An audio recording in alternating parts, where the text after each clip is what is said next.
अस्सलाम वालेकुम क्लास। आज हम एक नया टॉपिक स्टार्ट करें, that is cost of production और कॉस्ट एनालिसिस।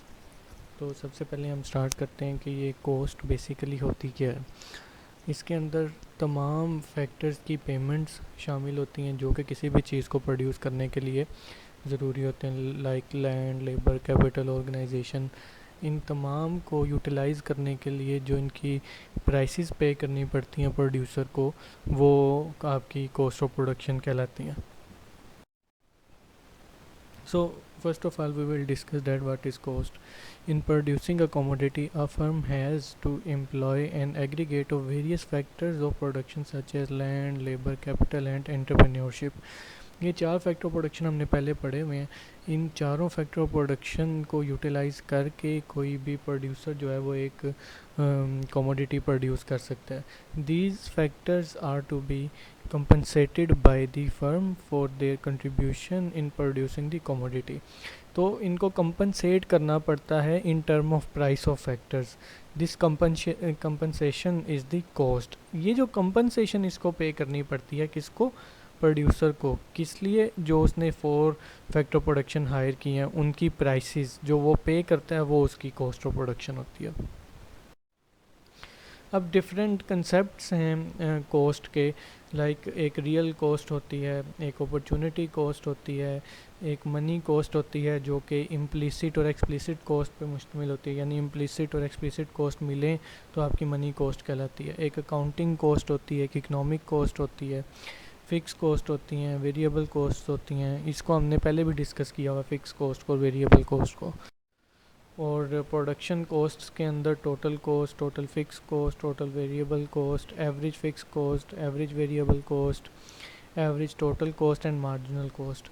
ये चीज़ें हमने पहले डिस्कस की हैं थोड़ी थोड़ी। अब हम इनको डिटेल में डिस्कस करेंगे और ये देखेंगे कि प्रोड्यूसर के लिए कॉस्ट कितनी इम्पोर्टेंट होती है। प्रोड्यूसर जो है, एक मैनेजर जो है फर्म का, जिसने सारे फैक्टर्स को मैनेज करना है, वो कैसे अपनी कौन कौन सी कॉस्ट उसको बियर करनी पड़ती है और एट द एंड वो अपनी कॉस्ट को कैसे मिनिमाइज़ कर सकता है। सबसे पहले हम रियल कॉस्ट की तरफ आते हैं कि what is real cost. The real cost of production refers to the physical quantities of various factors used in producing a commodity. Real cost signifies the aggregate of real productive resources absorbed by the production of a commodity or a service. तो ये आपकी real cost है कि क्या refer करती है? Physical quantities of various factors used in producing commodity. एक commodity को प्रोड्यूस करने के लिए जो फिज़िकली क्वांटिटीज़ चाहिए होती हैं उन पे जो आपकी कॉस्ट आती है वो आपकी रियल कॉस्ट है। फिर आपके पास आती है अपॉर्चुनिटी कॉस्ट।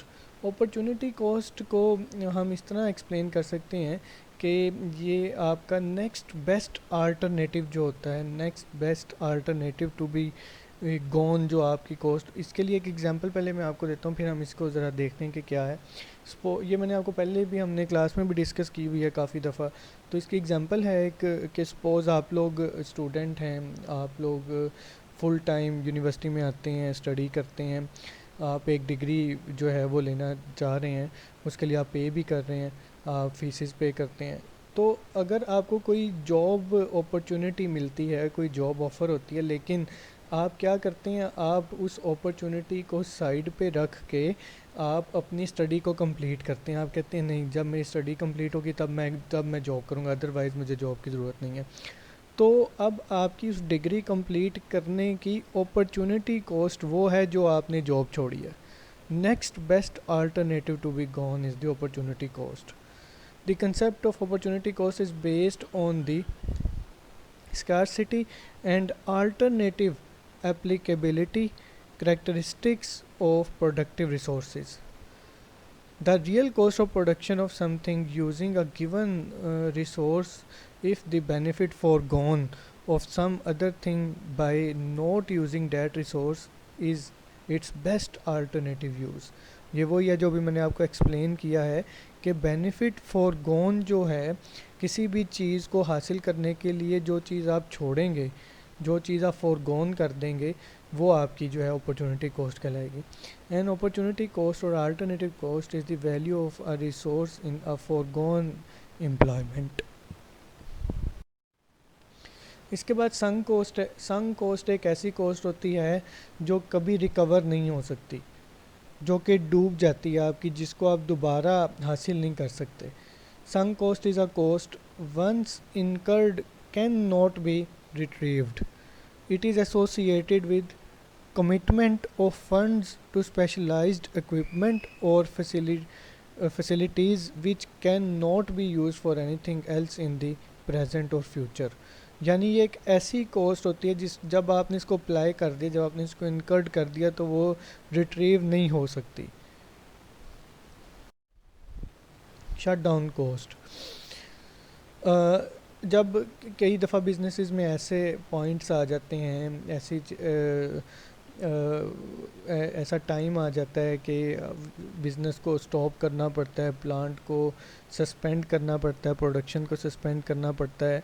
तो कुछ टाइम के लिए जब प्रोडक्शन को सस्पेंड किया जाता है तो जो आपका कैपिटल है, जो आपकी मशीनरी है, जो आपके इक्विपमेंट्स हैं, उनको रिस्टोर करने के लिए, उनको शेल्टर बनाने के लिए, उनको सेव करने के लिए जो कॉस्ट हमें पे करनी पड़ती है वो शट डाउन कॉस्ट है। जैसे कि आजकल ये बड़ी कॉमन कॉस्ट पे करनी पड़ रही है कई बिजनेसेस में, लाइक ये जब कोविड स्टार्ट नहीं हुआ था तो ये बसेस स्टार्ट हुई थी, ये कुछ एक दो आई थी एयरलिफ्ट टाइप की। तो ये जैसे ही स्टार्ट हुआ कोविड, तो ये बिज़नेस स्टार्ट हुआ तो ऊपर से कोविड का लॉकडाउन आ गया, बसेस बंद हो गई, कन्वेंस बंद हो गई। तो इसमें जो इनकी अपनी एयरलिफ्ट की गाड़ियाँ थी, जो बसें थी, वो इन्होंने शेल्टर की, उसके लिए इन्होंने शेल्टर बनाए, उनको सेव किया कि जब ये ओपन हो गया हम दोबारा चलाएंगे। तो उसके लिए जो उनको कॉस्ट पे करनी पड़ी वो शट डाउन कॉस्ट है। Shut down cost are cost which would be incurred when plan operation is suspended but would have been saved if the operation was continuing, like cost of sheltering plant and equipment, construction or hiring of sheds for strong exposed property, expenses on recruitment and training incurred on re-employment of workers। तो इस तरह की जो cost हैं उनको हम shut down cost कहते हैं। फिर एक है अबेंडनमेंट कॉस्ट। अबेंडनमेंट कॉस्ट वो क्या है? Abandonment cost arises when there is complete cessation of activities and there is a problem of disposal of assets.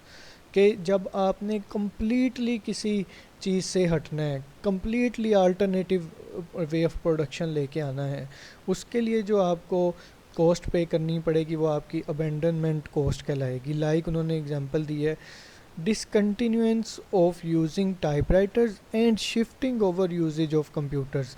कि जब एक पुरानी टेक्नोलॉजी से एक फ्रेश टेक्नोलॉजी पे, एक न्यू अपडेटेड टेक्नोलॉजी पे ट्रांसफ़र होना है, उसके लिए जो आपको कॉस्ट पे करनी पड़ेगी वो अबेंडनमेंट कॉस्ट कहलाएगी। Like shifting to paperless operations, ये भी आपकी इस पे जो कॉस्ट आएगी वो भी अबेंडनमेंट कॉस्ट कहलाएगी। फिर रिप्लेसमेंट एंड हिस्टोरिकल कॉस्ट्स हैं। Historical cost means the cost of a plant at a price originally paid for it. के प्लांट की वो वाली कॉस्ट जिसमें उसको ओरिजिनली बाय किया गया था, जो उसकी ओरिजिनल पे है, जो उसकी ओरिजिनली वैल्यू है। Replacement cost means the price that would have to be paid currently for acquiring the same plant. अब इकोनॉमिक कॉस्ट, हमने पहले भी डिस्कस किया कि इकोनॉमिक कॉस्ट एक ऐसी कॉस्ट होती है जिसमें इम्प्लिसिट और एक्सप्लिसिट कॉस्ट शामिल होती हैं। यानी economic cost is equal to explicit cost plus implicit cost. अब हम ये डिस्कस कर लेते हैं कि what is explicit cost and what is implicit cost. Explicit costs are direct constructional monetary payments incurred through market transactions। Direct constructional जो monetary payments का होती हैं वो आपकी एक्सप्लिसिट कॉस्ट कहलाती हैं। लाइक इनमें कौन कौन सी आती हैं? Explicit cost are usually cost shown in the accounting statement and include cost of raw material, wage, salaries, power and fuels, rent, interest payment of capital invested, insurance, taxes, duties, miss expense such as selling, transport, advertising. यानी physically जितने भी पैसे आपने पे करने हैं, चाहे वो सैलरीज पे करें, चाहे वो रॉ मटेरियल ख़रीदने में पैसे लगाएं, चाहे आप पावर उससे ख़रीदें, फ्यूल ख़रीदें, जनरेटर इंस्टॉल करें, रेंट पे करें, इंश्योरेंस पे करें, टैक्स दें, ड्यूटीज़ दें, एडवर्टाइजमेंट कॉस्ट आएँ आपकी, सेल प्रमोशन पे, वो सारी फिज़िकली जो आपको कॉस्ट पे करनी पड़ेगी वो सारी आपकी एक्सप्लिसिट कॉस्ट है। Implicit cost क्या है? Implicit costs are the opportunity costs of the use of factors which a firm does not buy or hire but already owns. ऐसी ये एक अपॉर्चुनिटी कॉस्ट है। Implicit cost are the opportunity cost, यानी एक ऐसी implicit cost है of the use of factors को use करने की अपॉर्चुनिटी कॉस्ट है, और वो वाले फैक्टर्स फर्म को ख़रीदने नहीं पड़ते, वो उनके पास ऑलरेडी मौजूद होते हैं। ठीक है, इम्प्लिसिट कॉस्ट एक ऐसी अपॉर्चुनिटी कॉस्ट है फैक्टर्स ऑफ प्रोडक्शन की जो कि फ़र्म को ख़रीदने नहीं पड़ते, जो बाय नहीं करने पड़ते, जो हायर नहीं करनी पड़ती सर्विसेज, लेकिन वो उनकी अपनी होती हैं, वो उनके पास अपनी मौजूद होती हैं। लाइक अगर एक फ़र्म है उसकी अपनी ज़मीन है, एक फ़र्म है वो खुद ही एंटरप्रेन्योर है, वो खुद ही उसकी जो है वो मैनेजर है बंदा, एक फ़र्म है उसकी अपना कैपिटल है मौजूद है, उसको रेंट पे नहीं लेना पड़ता, तो ये इस पे जो उसकी कॉस्ट आएगी वो इम्प्लिसिट कॉस्ट होगी। Wages of labour rendered by the entrepreneur himself. ठीक है, interest on capital supplied by him, यानी मैनेजर खुद मालिक की तरफ से जो चीज़ें आ रही हैं जो कि उसकी अपनी ओनरशिप में है, वो आपकी इम्प्लिसिट कॉस्ट है। उसके बाद फ़िक्स कॉस्ट आ जाती है। ये हमने पहले भी डिस्कस की हुई डिटेल में कि फ़िक्स कॉस्ट ऐसी कॉस्ट होती है जिसकी क्वांटिटी ऑफ प्रोडक्शन या आउटपुट के साथ कोई रिलेशनशिप नहीं होता। आउटपुट आपकी बढ़े, प्रोडक्शन आपकी बढ़े कम हो, ये आपकी फ़िक्स कॉस्ट इतनी रहती है। Fixed cost are those cost that are incurred as a result of the use of fixed factor inputs, they remain fixed at any level of output. इन्होंने फिक्स रहना है, जिस मर्जी लेवल ऑफ आउटपुट पे आप इसको देख लें। While engaging in productive activity the producer always has to incur some expenditure which remains fixed whatever the level of production. जब भी प्रोडक्शन की तरफ जाना है, जब भी प्रोडक्शन एक्टिविटीज़ करनी है, तो कुछ प्रोडक्शन एक्सपेंसेस फिक्स रहते हैं, चाहे जो भी प्रोडक्शन लेवल आपने अचीव करना है। वो कौन कौन से हैं अभी हम देखते हैं। In the short run fix cost remain fixed because film does not change it's size and the amount of fix factors employed which include payments of rent of building. अब आपने प्रोडक्शन के लिए एक बिल्डिंग रेंट पे ली हुई है, अभी आपने प्रोडक्शन स्टार्ट नहीं की, अभी आप या आप प्रोडक्शन स्टार्ट कर लिया या आप जितनी मर्ज़ी प्रोडक्शन करें, ये रेंट आपको फ़िक्स पे करना पड़ेगा। Interest on capital, insurance premier, depreciation and maintenance allowances, यानी एक सालाना अलाउंस पे करना होता है आपने अपने कैपिटल की डेप्रिसिएशन के लिए, उसको मेंटेन रखने के लिए। एडमिनिस्ट्रेटिव एक्सपेंसेस होते हैं जिसमें मैनेजेरियल एक्सपेंसेस होते हैं, स्टाफ सैलरीज होती हैं, प्रॉपर्टी एंड बिजनेस टैक्स होते हैं, लाइसेंसेस फ़ीस होती हैं। ये तमाम फ़िक्स हैं, इनका प्रोडक्टिविटी के साथ ताल्लुक़ नहीं है।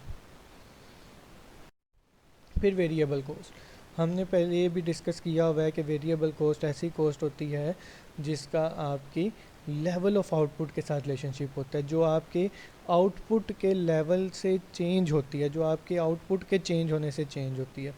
Variable costs are those costs that are incurred by the firm as a result of the use of variable factor inputs. They are dependent on the level of output.